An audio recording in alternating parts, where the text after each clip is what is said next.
Jung very early suggested in a book called Flying Saucers, a modern myth of things seen in the sky that he published in 1948, that it was in fact a projection of the mass psyche, that it was assimilable to the goals of alchemical transubstantiation. He called it the rotunda, the scintilla, the spark, the spinning thing.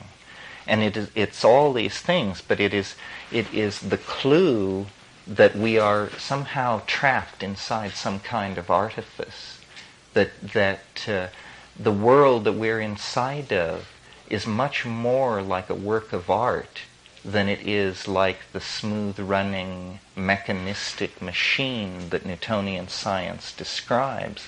That description works very well for all low-grade phenomena, up to about the level of the weather.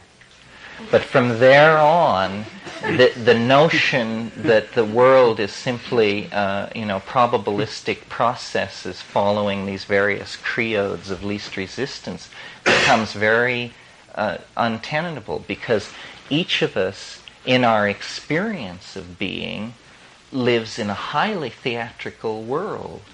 And what I mean by that is that you can see a woman at a great distance from you, in class, in opportunity, all of these things, and you fall in love with this woman, and it's hopeless.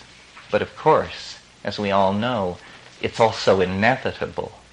And that inevitability totally violates physics, because it really is hopeless.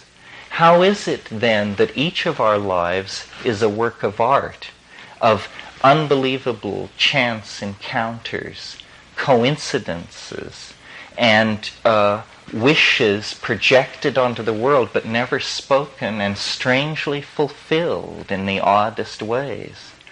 I think that it's because the world is made of language, and that if the Eastern conception that the universe is mind has any operational impact in the world, it will be through conceiving of mind as the underlying, self-aware, self-active, world-forming grammar of being.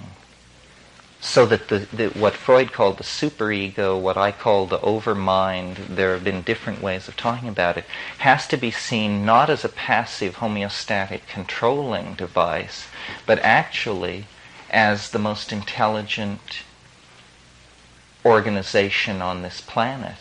And we are all only components of this, believing ourselves to be the highest expression of freedom.